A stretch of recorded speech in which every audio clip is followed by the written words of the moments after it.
The Honda CR-V is the car that built Honda's reputation in the family SUV world, and the version on this show floor in Bucharest is the one most European buyers will actually choose.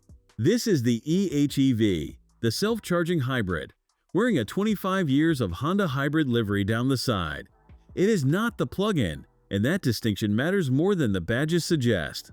The CR-V has spent 3 decades being the sensible answer to a question nobody asked loudly, and this is the most polished version of that idea Honda has built. Walk up to it and the first thing you notice is how upright it is. There is no attempt to pretend this is a coupe SUV. The nose is tall, the grille is wide, and the proportions are honest. The white paint catches the show lighting in a way that makes the panels look flatter and cleaner than they probably are in a dealer lot. And underneath the sporty black wheels is a shape designed to maximize interior room, not to turn heads. Inside is where the CR-V makes its real argument. The cabin is calm. The dashboard runs in a clean horizontal line, broken up by that honeycomb mesh strip that hides the air vents. It does something clever. It removes the visual clutter of vent slats without making the controls harder to reach. I sit in the front and immediately understand this car was designed by people who drive every day rather than people chasing a spec sheet. The front cabin keeps physical buttons for the climate control, which is becoming rare and worth pointing out. The screen sits on top of the dash rather than buried into it, and the rotary volume knob is still there. The gear selector is a row of buttons, which frees up the center console for 2 cup holders and a wireless charging pad. I find this layout far easier to live with than the touch-everything approach most rivals have moved to. The rear cabin is where the CR-V quietly beats its rivals. The doors open close to 90 degrees, which makes fitting a child seat or climbing in far easier than the numbers alone suggest. The bench reclines and slides, so you can trade legroom for boot space depending on what you carry. And the flat floor means a middle passenger is not straddling a transmission tunnel. If you carry people in the back often, this is the detail that should pull you toward the CR-V. That practicality continues in the boot.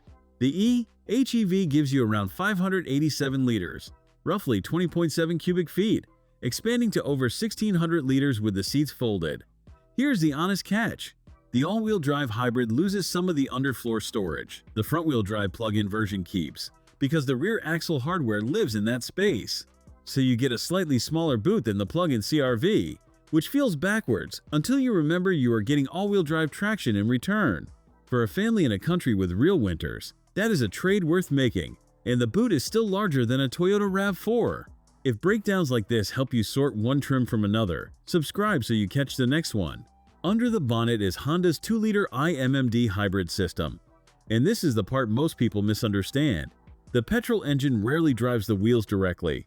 Most of the time it acts as a generator, feeding electricity to the motor that moves the car, which is why the CR-V drives like an electric vehicle around town and only sounds like a petrol car when you ask for hard acceleration. Combined output is 181 horsepower and 247 pound-feet of torque.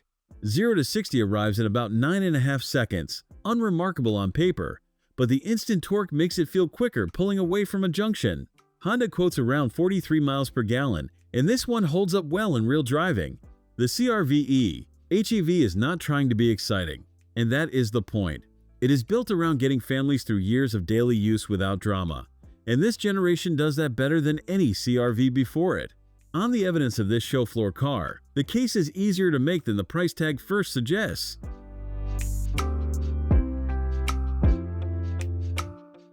For watching. If you enjoyed this video, hit that like button and subscribe for more content just like this. Leave a comment below with your thoughts or questions. I read every single one, and don't forget to click the bell icon to get notified about my next upload. See you in the next video.